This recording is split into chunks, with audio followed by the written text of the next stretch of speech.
Leyla?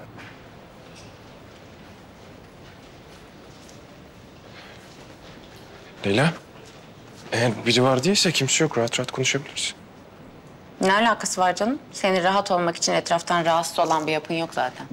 O ne demek şimdi? Ya öyle değil mi? Böyle herkese samimi, herkese sevecen. Duygularını sakladığın falan yok ki. Evet, saklamıyorum yani. Çalışma arkadaşlarıma yakın davranıyorum, doğru. Bilmez miyim? Böyle yakınlık olur, samimiyet olur, hediyeler olur. Sen ciddi misin şu an? Ömer, senin işin falan yok mu? Hı? Çünkü benim çalışmam gereken bir sürü veri var gerçekten. Bu kız gerçekten iyi oyuncu. Ben bilmeden yanlış bir şey mi yaptım acaba? Diki dikiş atıp kahraman oldu ya. Bir dakika. Nereye gidiyorsun? Sana ne?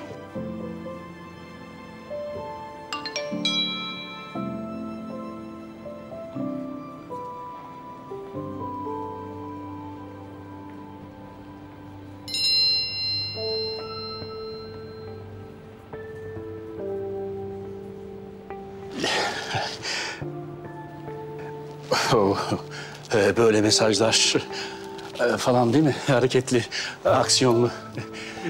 Ben gelemeyeceğim. Hakan Hoca'ya lütfen selam söyleyin. Çok işim var benim çünkü.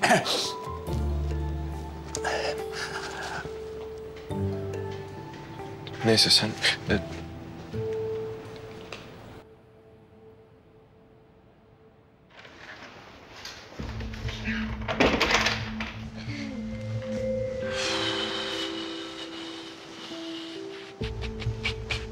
Oturun lütfen.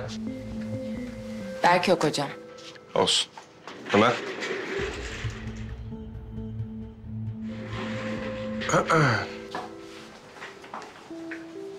Ne oluyor? Erol Bey'in ameliyatı için yaptığımız bu konferansları bugünden itibaren askıya alıyoruz. Askıya alacağız derken hocam? Tomografi sonuçlarına göre Erol Bey'in ileri evre akciğer kanseri var.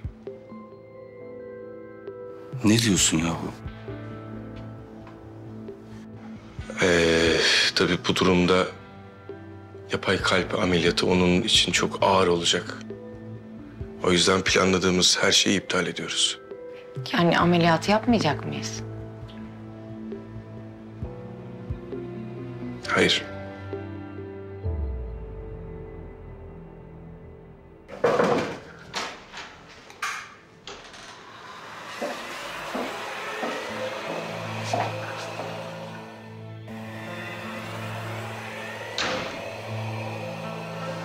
Rahat olun, kalkmanıza gerek yok.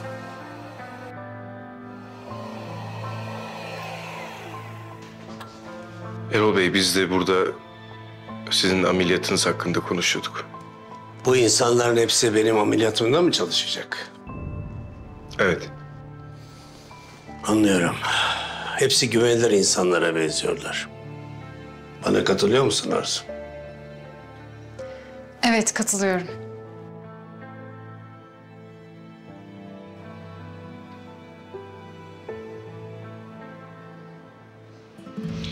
Erol Bey, bu odadaki herkese mesleki anlamda kefil olabilirim rahatlıkla. İyi, çok güzel. Hakan Hoca, Buyurun. hadi senin planına sadık kalalım.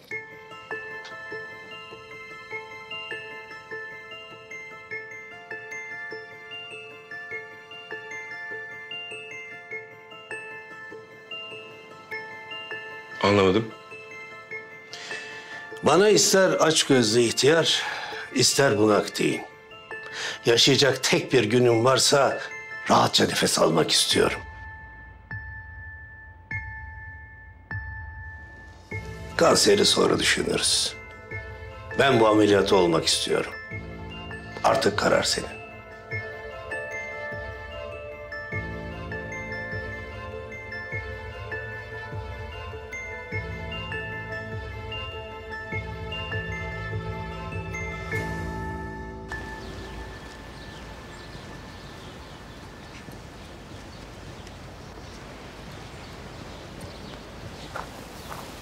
Berk hocam.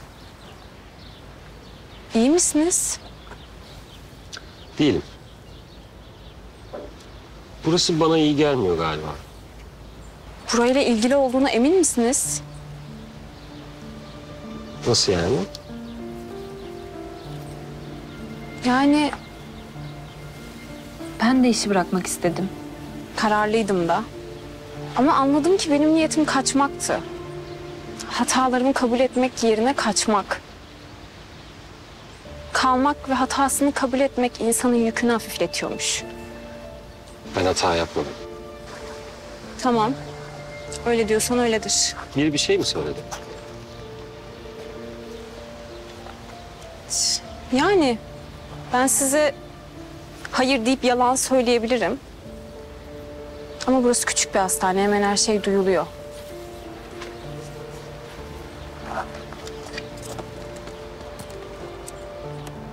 Bence kendine karşı dürüst ol. Hata yaptın. Bunu söylemek ne kaybettirir? Kimsenin senin yeteneğini sorguladığı yok. Ya bu hastane... Herkesin dilinde bir Hakan Hoca, bir Ömer Hoca. Kimseyi yarı yolda bırakmadıklarından, insanlara işlerine geldiği gibi davranmadıklarından olabilir mi?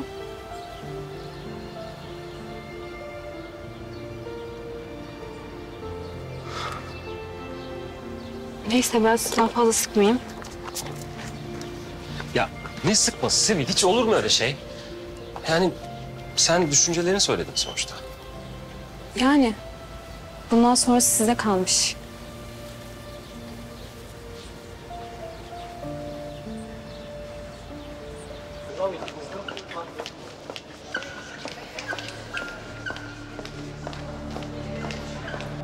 Böyle apar topar görüşmek için aradığına göre içinde derin çatışmalar yaşıyor gibisin.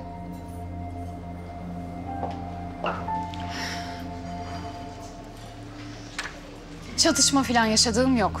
Sadece zamanlama. Zamanlamayı doğru yapmak istiyorum. Bana yalan söyleme.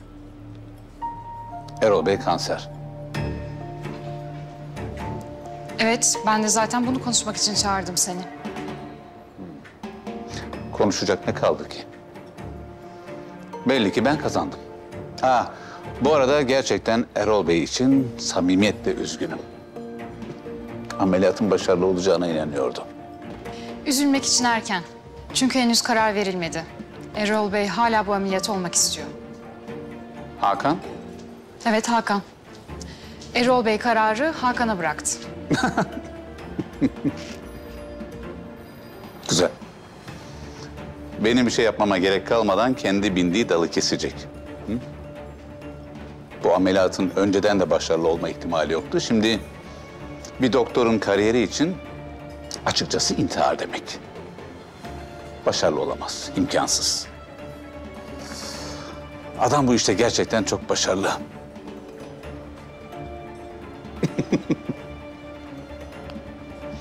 Demek ameliyata Hakan karar verecek. Gel. Hakan hocam, Efendimiz. ne yaptınız hocam? Nedir durumumuz? Karar verebildiniz mi? Düşünüyorum. Hakan hocam, bunda düşünecek ne var Allah aşkına? Yani bu fırsat bir daha hastanemize gelmez. Ben size onu söyleyeyim hocam. Düşünüyorum. Düşünüyorsunuz. Çok güzel. Peki Hakan hocam. Mavi hap mı? Kırmızı hap mı hocam? Mavi mi? Kırmızı mı?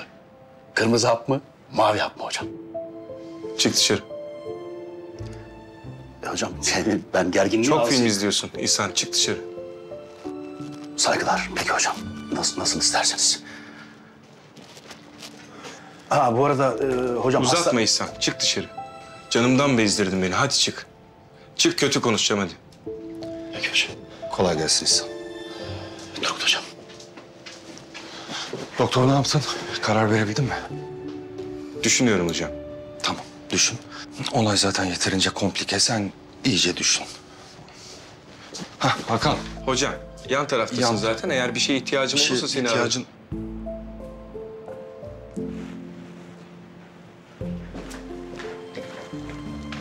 Hocam. Düşünüyorum. Düşünüyorum. Anladım. Neyi anladın Leyla? Ne dedim de anladın? Cevapla. Biri oradan melül melül bakar, diğeri soru sorarsın cevap veremez. Hadi. Hadi işim gücüm var hadi. Hadi kapat kapıyı. Tamam. Kapat kapıyı. Yeter ya.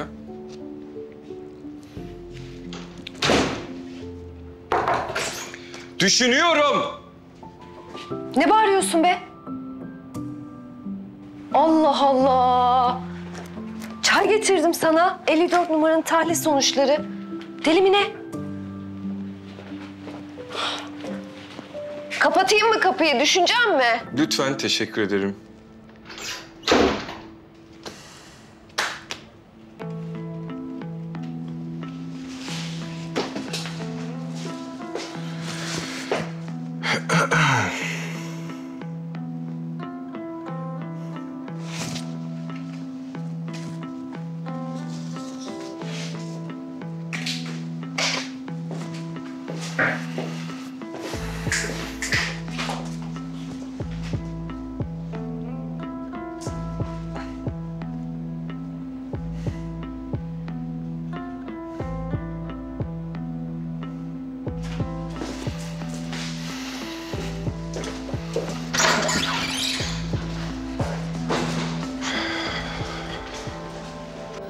Ben daha evimin ilk taksitlerini ödemedim ya. Ya biz de arabayı ödüyoruz, hemen karalar bağlamayalım. Ameliyat iptal olunca ne olacak? Erol Bey olmayacak. Erol Bey olmayınca ne olacak? Yok, bizi tutmazlar artık. Bahar yukarıda eşyalarını topluyordu. Ben gördüm. Gereksiz panik yapmayın arkadaşlar. Erol Bey'le mi kuruldu bu hastane? Erol Bey yüzünden kapatılsın ya. Yapmayın Allah aşkına. Aslına bakarsan cevabı soruda saklı Onur. Çünkü bu hastaneyi Erol Bey kurdu. Ya bence biz Hakan Hoca'ya gidelim, durumu anlatalım. O bize yardımcı olur, dikkate alır bizi. Bence de. Diyelim ki ne olursa olsun bu ameliyatı yapın. Kendimizi dinletelim artık. Ya bir durun. Adam belki yapacak. Nereden biliyorsunuz? Yapacak olsa yapacağım derdi. Düşüneceğim demezdi.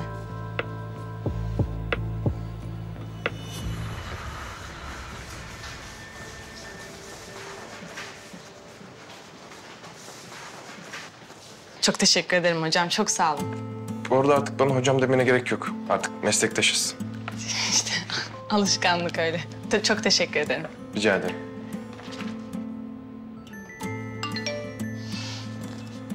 Çok pardon hocam. Görüşürüz. Görüşürüz.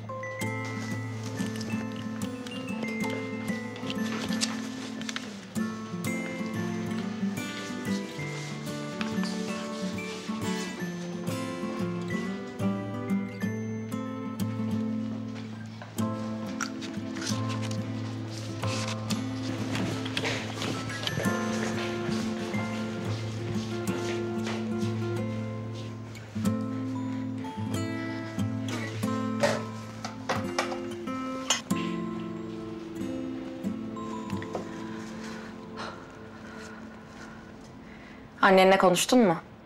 Evet konuştum. Yasin Hoca'yı da aradım. Tedavi pek iyiye gitmiyor gibi. Semptomlarda da bir iyileşme yok. Yani gerçi Yasin Hoca her şeyi iyi diyor ama bana pek öyle gelmiyor. Gelince bir konuşacağım onunla. Bence de konuşmalısın. Bu arada Alper'i farklı bir yöntemden bahsetti biliyor musun tedavi için? Ne oldu, niye gülüyorsun? Alper'i kadın doğumcu değil mi Ömer? Evet. De bunun konuyla ne alakası var? Yok. Sen yok diyorsan yoktur. Sen iyi misin?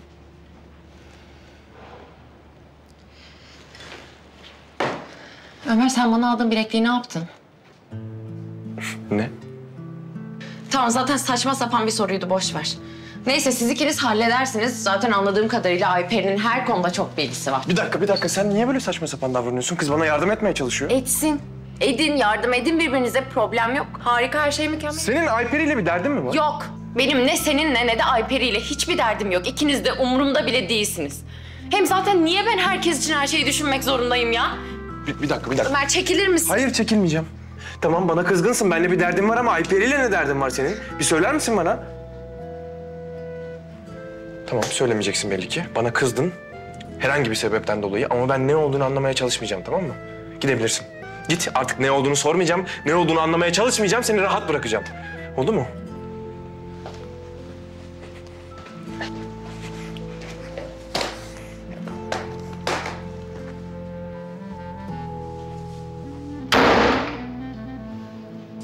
Oh.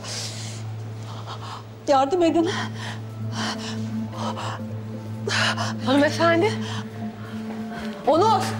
Bektaş, Gökçe. Gel Bektaş gel. Ömer'le haber ver çabuk. Gel. Hemen Yavaş. bu yatağı alalım. Kaldır. Dikkat et. Sorunun ne olduğunu bilmiyoruz. Yavaş. Monterize et. Hemen şef. Elektrotları ver.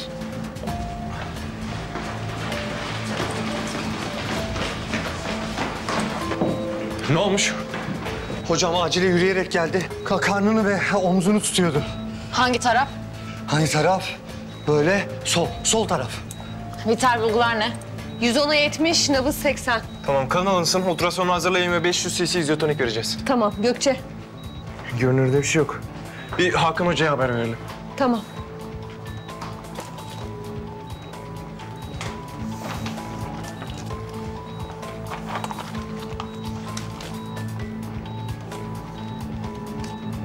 Tamam, bir dakika odasına bakacağım şimdi.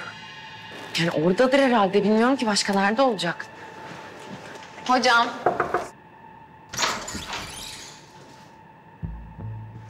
Allah Allah, odasında da yok. Tamam. Hakan Hoca'yı gördünüz mü? Nasıl yani? Görmedim. Aşağıda değil mi? Yok işte, telefonu da kapalı. Allah, yoksa... Ne yoksa ne İhsan Bey, biliyor musunuz nerede olduğunu? Ya benim bir tahminim var Leyla hocam da. Ya ben en son odasına girdiğimde canımdan bezdim İhsan dedi. Ya adam bizi bıraktı gitti hocam, ben sana söyleyeyim ya.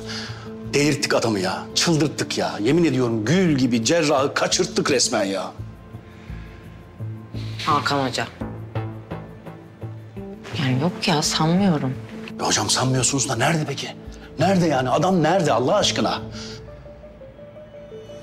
Hakan bu. Normal. Yani Turgut hocam, senin şu rahatlığın, şu genişliğin, yani şu papatya çaylarını içe içe böyle oldu ya. Yemin ediyorum ya. Herhalde sana söyledi değil mi nereye gittiğini? Yok, bana hiçbir şey söylemedi. İyi de ne yapacağız hocam, ne yapacağız? Ne yapacağız? Ne demek ne yapacağız İhsan? Bekleyeceğiz. Başka çaremiz mi var? Bekleyeceğiz. Polise mi haber versek ya? Yok canım, kaç yaşında adam, ne diyeceğiz polise? O da doğru ya. İyi de bir yandan da hastalar geliyor. Yani ne diyeceğiz biz? Hastalara ne diyeceğiz hocam? Yani koskoca adam ortadan kayboldu, sırra kadem bastı mı diyeceğiz Turgut hocam?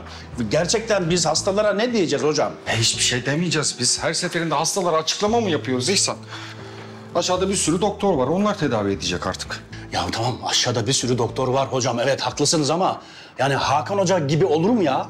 Yani adam altın el ya, altın el.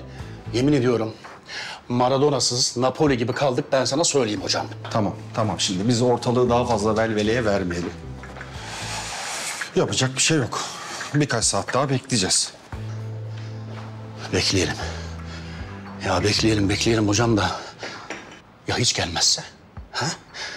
Ya tamamen ortadan kaybolursa? Hakan Hoca bu, biliyorsun yani, yapmadığı şey değil. İkimiz de biliyoruz yani bunu. Vallahi İhsan, bir şey söyleyeyim mi? İşte o zaman yandık. Yandık hocam. Ya ne demek burada değil? Telefonu yok mu? Arayın bulun. Ameliyat yapacak mı, yapmayacak mı bilmek istiyorum ya. Erol Bey, çok haklısınız, tamam. Ben arayayım kendisini gelsin diye. Ama hemen gelemez. Yani şey oldu, Ne oldu? bir şey olmadı. Gitti yani, uzman doktorlarla görüşmeye gitti. Sizin ameliyatınızla ilgili toplantı gibi düşünün. Yani yapacak mı ameliyatı? Yok yani, emin değilim. Daha karar vermedi. Zaten karar vermek için görüşüyor. Benim buna bakmam gerekiyor. Ben zaten birazdan yine uğrayacağım. Siz istirahat edin, güzelce dinlenin.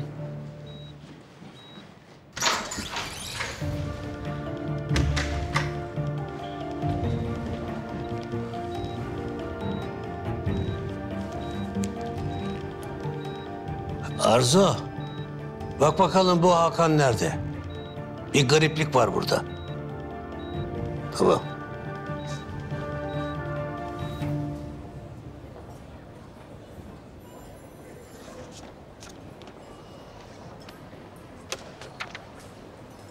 Hepsi burada mı? Evet, bütün protokoller. Güzel.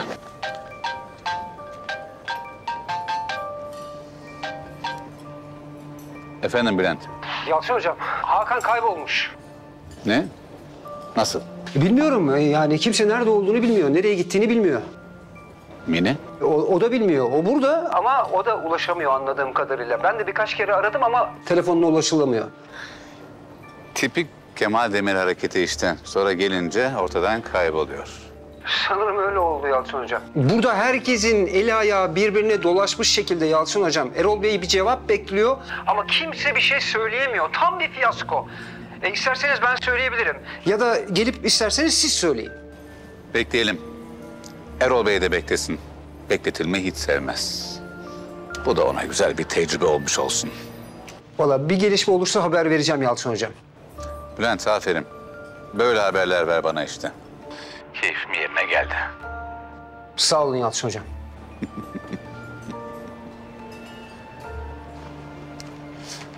Planlar değişti. Biraz bekliyoruz. Ben haber vereceğim. Tamam. Sen gidebilirsin. Tamam. Teşekkür ederim.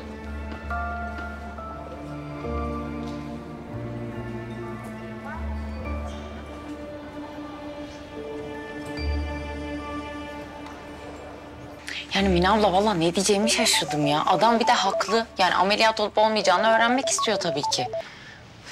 Kesin anladı yalan söylediğimi, anladı. Leyla, sen hiçbir arkadaşının düğününe gitmek istemeyip yalan söylemek zorunda kaldın mı? Mine abla ne eksi var ki konumuzun bunda? Kaldın mı kalmadın mı?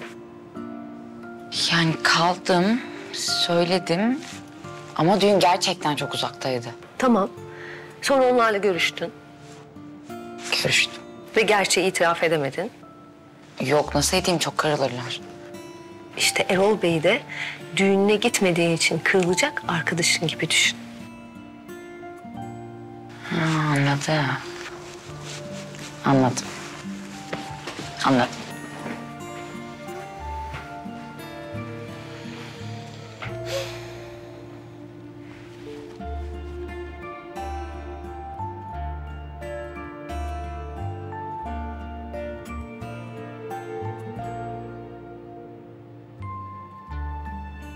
Aradığınız numaraya şu anda ulaşılamıyor. Lütfen.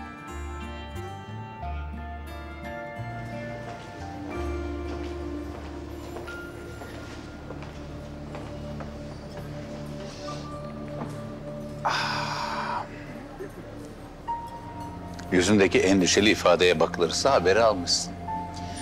Ne haberi? Böyle mi oynayacağız? Hakan'ın çekip gittiği haberi.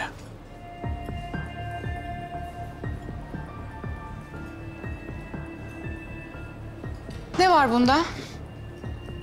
Sen hiç kafanı dinlemek için uzaklaşmadın mı? Açıkçası hayır. Benim sorumluluklarım var. Koskoca bir sağlık kompleksini yönetiyorum. Sorumluluklarımın farkındayım. Hakan bir daha geri gelmeyecek. Sen de sanırım böylelikle istediğin koltuğa umduğundan erken oturacaksın.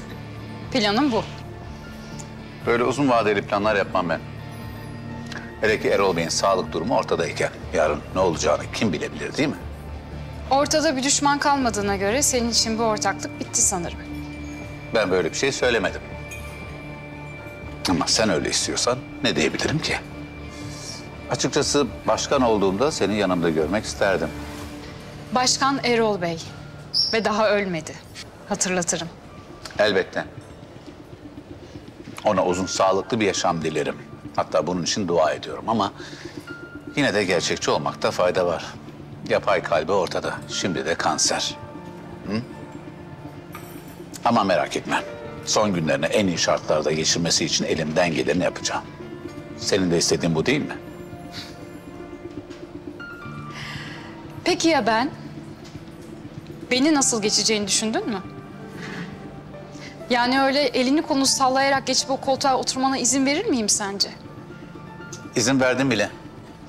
Erol Bey'in Gümüşok'a nakledilmesiyle ilgili benimle hemfikir olduğunu söyledin onlara.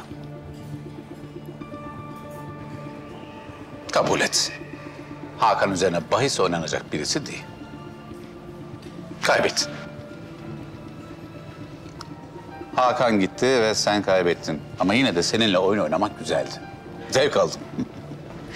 Oyun daha bitmedi. Hakan geri gelse bile Gümüşok'a gelmeyecektir. Erol Bey'in ya da yönetim kurulunun kaybettikleri onun umurunda bile değil. Ben Hakan'dan bahsetmiyorum.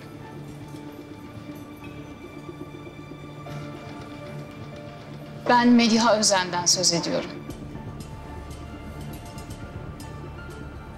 Okumak ister misin? Ben okudum. İçinde doktorluk lisansını iptal ettirmeye kadar varacak harika malzemeler var. Hadi ama. Ben senelerdir Erol Bey'le çalışıyorum.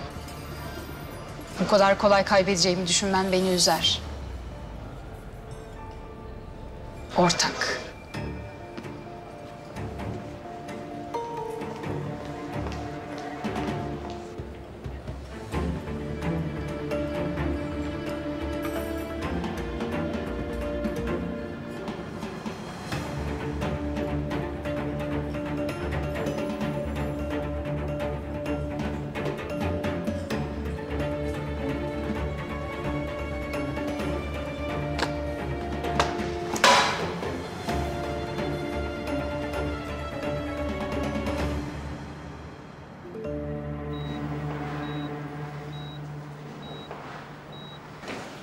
Hocam istediğiniz kan testi sonuçları buyurun.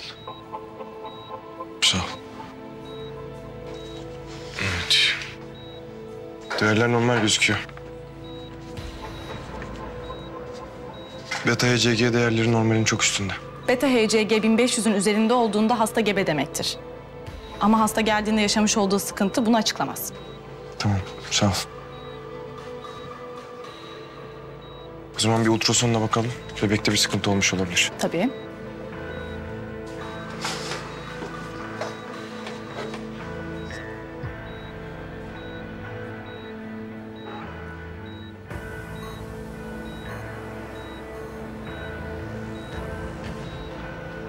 Rahimde kese yok. Bu denli hormonal değişiklikleri tetikleyen bir şey daha var aslında. Dış gebelik. Baygınlık, karın ağrısı ve omuz başındaki ağrılar da bu durumun semptomları arasındadır. Kese nereye yerleşti peki? Normalde yumurtalık ve mesaneye yerleşir. Ama şu an çok daha nadir görünen bir bölgede. Bağırsak. Evet. En hızlı şekilde müdahale edilip laparoskopik ameliyat yapılması gerekir. Aksi takdirde hasta zehirlenebilir. Bebeğim. Bebeğim. Ne oldu bana? Sakin olun hanımefendi. Bebeğime bir şey mi oldu? Lütfen söyleyin. Hayır. Ne olur kurtarın bebeğimi. Biz yıllardır çocuk sahibi olmak için çok uğraşıyoruz. Ben aslında çok dikkat ettim ağır taşımamaya. Yıllar önce sakladığım bebek kıyafetlerini dolabın üstünden indirirken sadece biraz başım döndü. Bir de omuzum incindi galiba. Bu kadarcık şeyden ne olur ki ona? Hanımefendi siz hamile değilsiniz.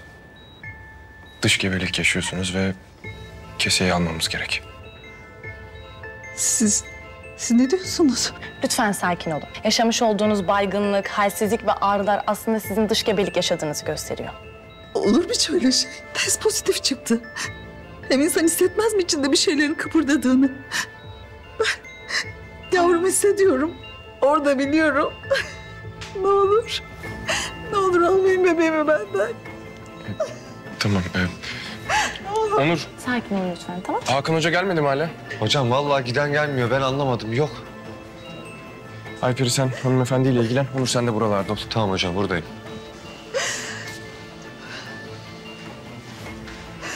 Lütfen sakin. Sakin olun. Ağlamayın lütfen. Bakın Ömer Hoca çok iyi bir doktordur. Onu söyledi, her şeye güvenebilirsiniz, tamam mı? Sakin olun ama. Bir sakinleştirici yapalım lütfen. Sakin olun, her şey yoluna girecek değil mi? Ömer, baksana abi. Çok acil işim var abi.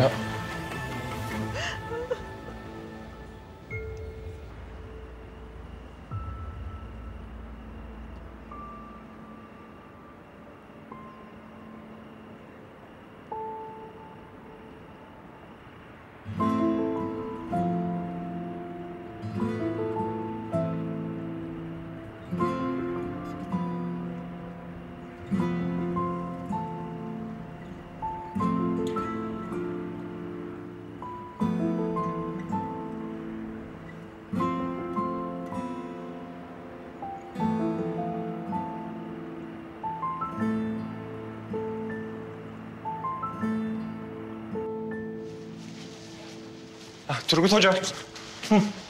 Ömer Hoca. Hakan Hoca nerede?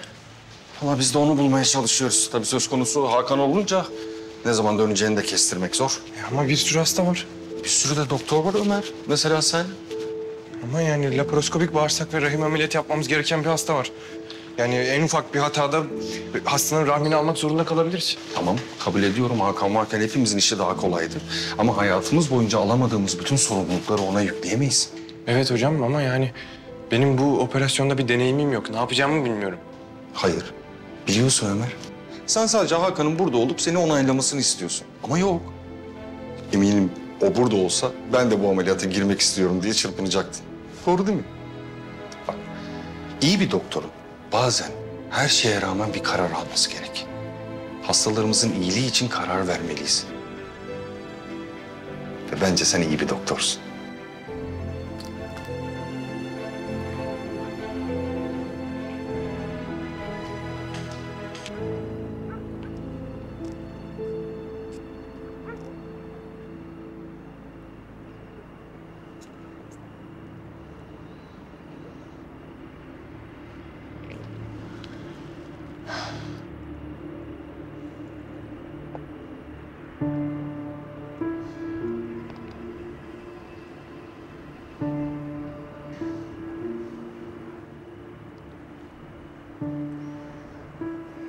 Yine gitti.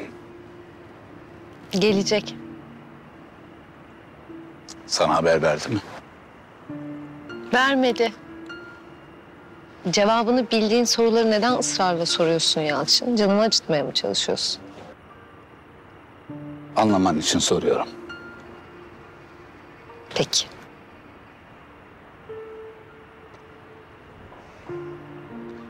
Belki gözlerin açılır ve artık onun nasıl birisi olduğunu görürsün diye soruyorum. Sonra ne olacak? Belki o zaman artık sana olan hislerimi görürsün. Sana ne kadar değer verdiğimi, sana değer vermeyen birisi için beni, bizi bunca zamandır harcadığına inanamıyorum.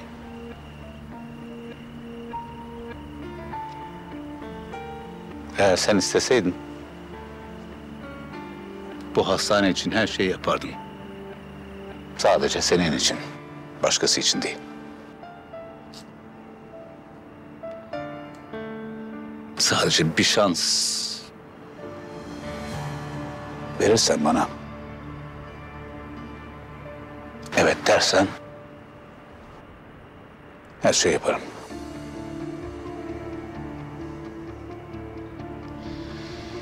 Sen niye anlamıyorsun biliyor musun Yalçın? Ben senin yanında durmak istemiyorum. Çünkü sen aşağılık bir adamsın.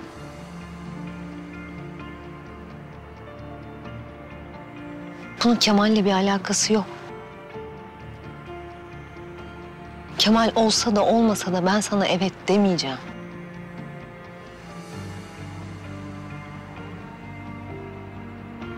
Kemal senin rakibin değil. Ben senin yanında durmak istemiyorum.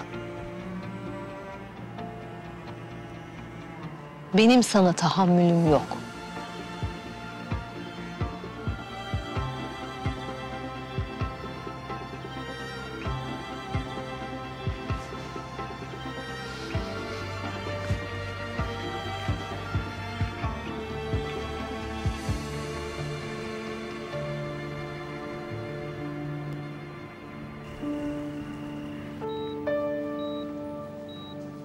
Onur, biyokimyasına ve kan tahliline bakalım. Kansızlığı var mı anlamam gerek. Bu sırada hızlıca serum vermeye devam edelim ve idrar sondası takın. Ayrıca kandan sonra ağrı kesici de verelim.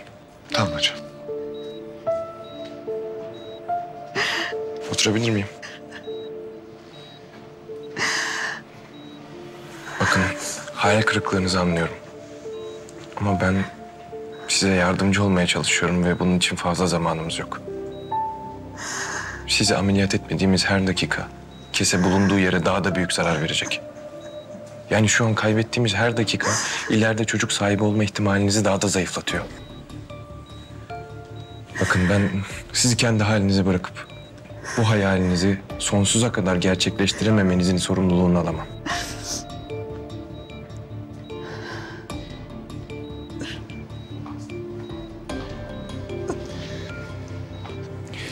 Ameliyat hazırlıklarına başlayalım. Kombine bir ameliyat olacak. Turgut Hoca'ya da haber verelim. Leyla Hoca... Alper Hoca'ya haber verelim. Beni o asist edecek. Tamam hocam.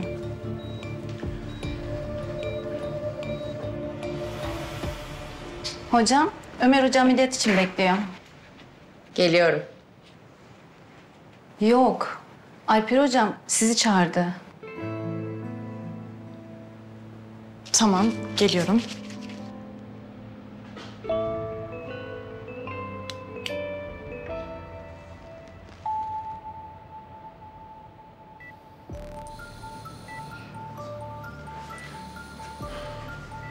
Vital bulgular. 80'e 120. Nabız 88. Başlıyorum. Bisturi.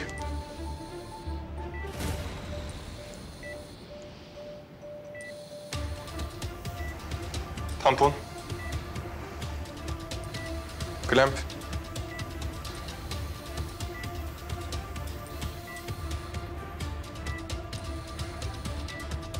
Askı pensi.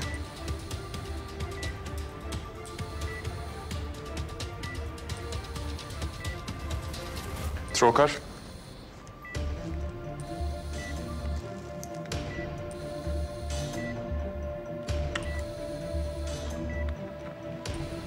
Skop.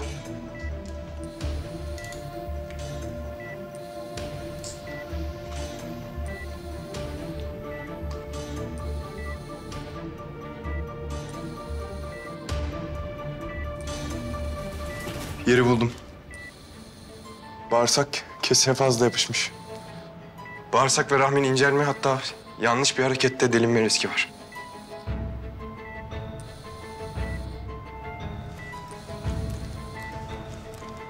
Bisturi.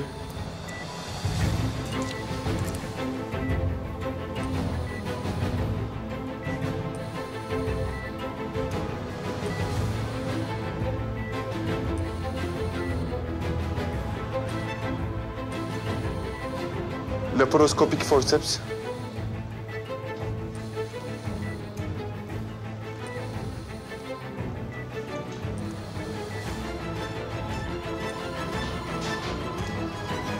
Keseyi almaya başlıyorum.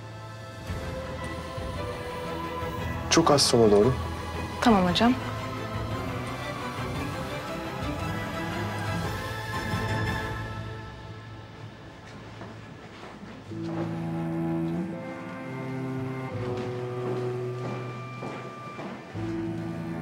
Hocam, Ömer haber verdim. Aradım ama ulaşamıyorum. ameliyatta. Bu saatte. Acil bir hasta. O halde görürsen söyle. Medya Hanım'ı Gümüşok'a götürmek istiyorum. Neden? Yani tedavi işe yaramıyor mu? Anlamadım. Niye soruyorsun? Yani durumu anlamak için. Leyla. Ne demek istiyorsun? Bir şey demek istemiyorum hocam. Eğer çok merak ediyorsan Gümüşok'a gelirsin, gereken bilgiyi veririm sana.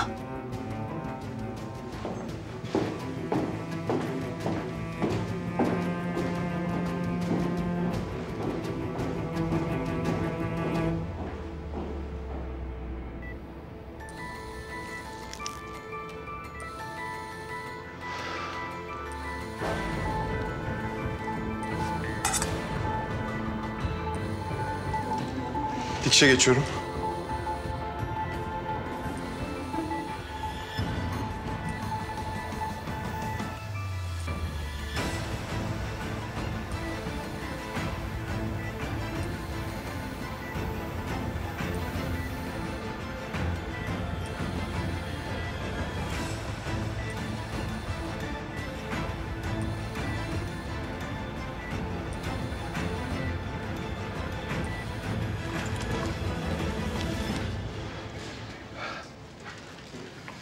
Ben acile geçiyorum. Ellerinize sağlık hocam. Ömer hocam, bağırsağa bu kadar yakınken o kadar hassas davrandınız ki gerçekten bir an aklım çıkacak sandım. Ellerinizi çok hassas kullanıyorsunuz. Tekrar çok tebrik ediyorum size. Asıl ben teşekkür ederim Alper. Sayende zaman kazandık. Her zaman hocam, ne demek. Ben de eksik kalmayayım o zaman. Görüşürüz. Seninle gurur duydum Ömer. Teşekkür ederim. Bu kadar mı? Yani ben çok yoruldum gerçekten. Artık kavga etmek istemiyorum. Özür dilerim. Biraz dinlenmem gerek. Sonra konuşalım mı?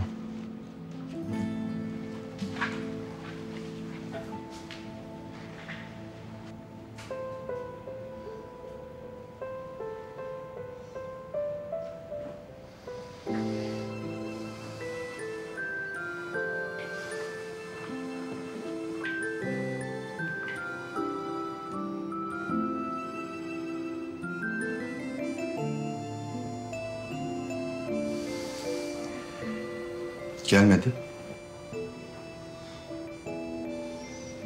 Gelecek eminim. Peki ya gelmezse? Gelecek. Tamam. İyi akşamlar.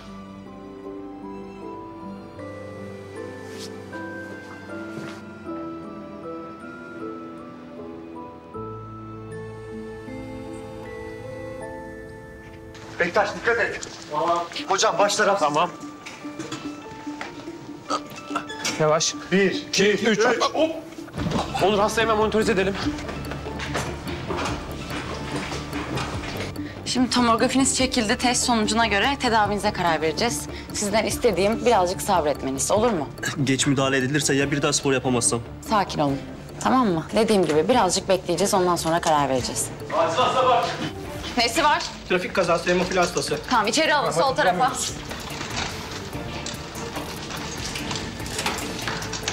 Yatağa alacağız. 3 deyince 1, 2, 3. Alın Sevde'yi, götürün.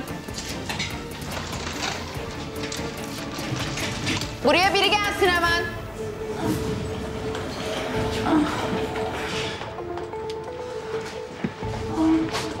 Leyla, boş yatak yok mu? Yok. Tamam, sakin olun. Tansiyonuna bakacağız, damar yol açacağız. Hemen yatakları boşaltmamız lazım. Yeni hastalar geliyor. Çabuk hadi. Ömer ne yapacağız? Sonuç bekleyen hastaları mı kaldıracağız yatak boşaltı? Şu an bunu mu tartışalım Leyla? Hastalar geliyor. Of ya Turgut hocam. Ya şu hale bak arkadaş. Ya Turgut hocam biz ne yapacağız böyle ya? Yapacak bir şey yok İhsan. Çocuklar uğraşıyor işte. Turgut hocam herkes gemiyi bir bir terk ediyor sanki ya. Önce Hakan Hoca, şimdi sabahtan Mine hemşire. Yavaş yavrum, yavaş yavrum. Bektaş al. 2 trafik kazası daha geliyor hocam. Allah'ım şuna bak ya. Mine Hakan'ı bulmaya gitti. Nasıl yani? Nerede olduğunu biliyor mu? Hemen içeriği organize edeyim. Evet Turgut hocam. Sen içeriği organize et.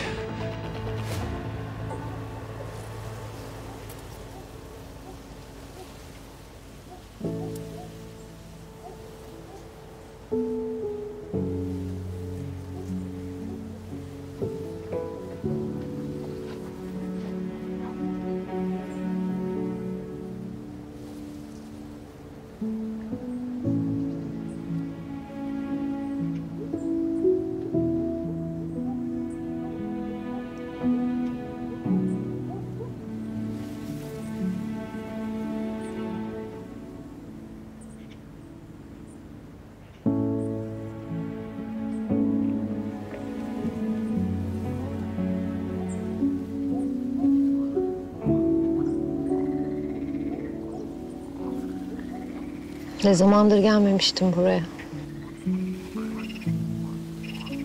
Ben de. Karar verebildin mi? Seni buraya Turgut mu gönderdi? Sen benim kimsenin sözüyle hareket etmeyeceğimi iyi bilirsin. Karar verebildin mi? Senin için bir önemi yok. Ne demek bu? Ben ne karar vermiş olursam olayım, sen buraya benim kararımı kendinikiyle değiştirmek için geldin. Doğru neyse o. Doğruyu bulmaya çalışıyoruz. Doğru olan benim bu ameliyatı yapmamam. Mine. Bir hocam vardı zamanında bana şöyle bir şey söylemişti. İyi cerrah hangi hastaya ameliyat yapılacağını bilendir. Daha iyi cerrah hangi hastaya ameliyat yapılmayacağını bilendir. Sen daha iyi cerrah mısın?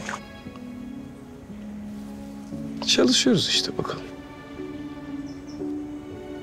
Çocuklar ne olacak peki? Bu konunun onlarla bir alakası yok. Nasıl yok? Sen vazgeçtiğin zaman Yalçın'a gün yüzü doğacak. Çocuklara türlü vaatlerde bulunup kandırmaya çalışacak, tuzak kuracak. Aynı Emre Yakutgil gibi.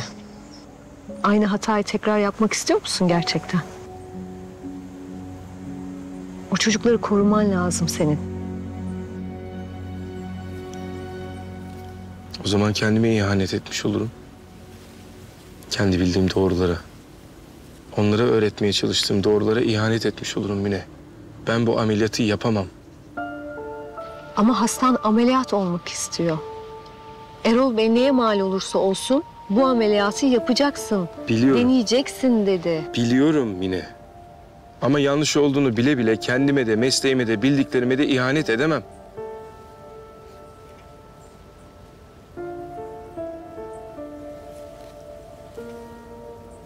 İçinde umudu barındırmayan hiçbir doğru doğru değildir Kemal.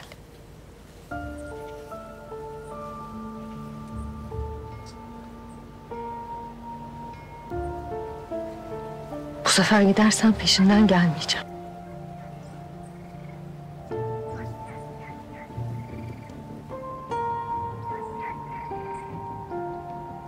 Ben kararımı verdim. O zaman elveda.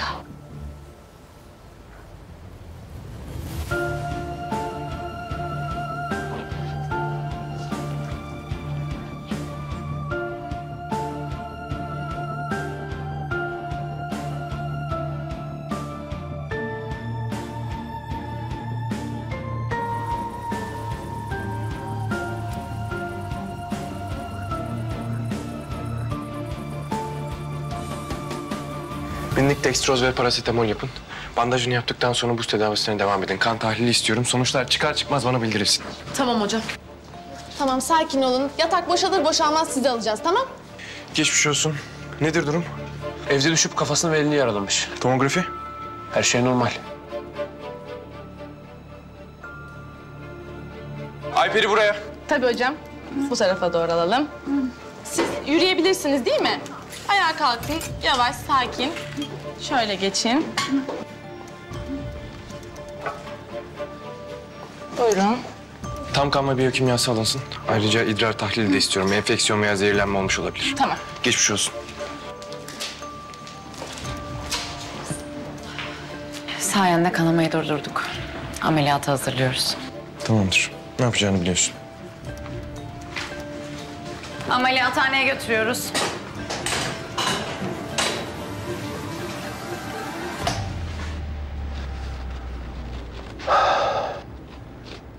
Açmıyor. Açmıyor. Sen benim aklıma mukayyet ol ya Rabbim. Mine nerede? Bektaş Mine nerede? Ha? Bir şey söyleyeyim mi? Bak. Sen böyle kapıda böyle duracaksın. Tamam mı? Hakan Hoca gelene kadar bizim ekipten hiç kimseyi dışarı çıkarmayacaksın. Anladın mı Bektaş? Tamam. Tamam mı? Tamam. Hadi. Allah'ım ya Rabbim.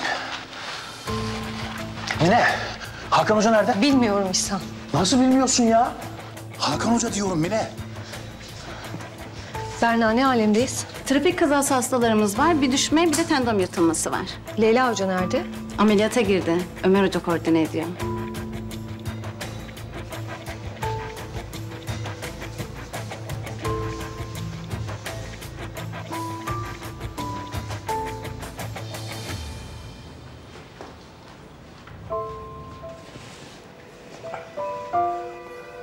Merhaba Ömer Hocam.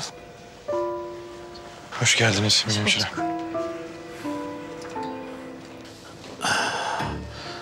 Dilerseniz Hakan Hoca'yı bekleyelim diyeceğim ama kendisine ben de ulaşamadım. Başına bir şey mi geldi acaba? Sanmıyorum. Hakan eskiden de böyleydi. Size uyarmaya çalıştım ama... Buyurun. Çıkış işlemlerini hallettim. Hazır mısınız? Hazırım. İsterseniz biraz daha bekleyebiliriz. Ne bekleyeceğim ya? Baksana adam sıra kadem basmış. Ben yardım edeyim. Sağ ol. Sağ ol Yalçın.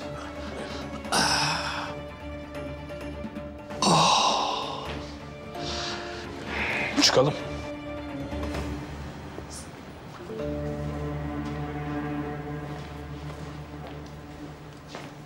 Gerçekten tabanım düştü ya.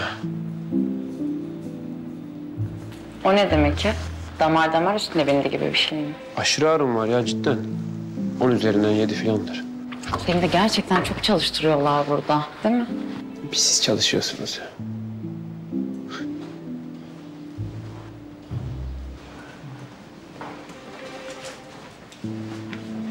Hastaların çoğunu taburcu ettik. Geçmiş olsun.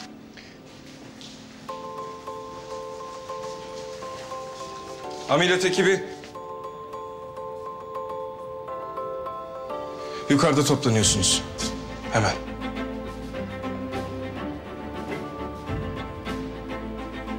Hemen.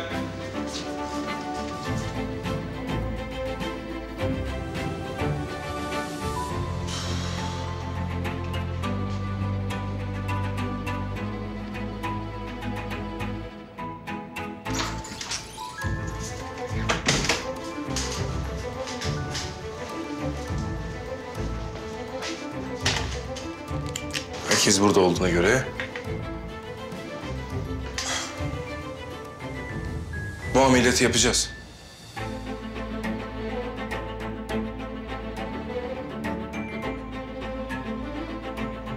Ama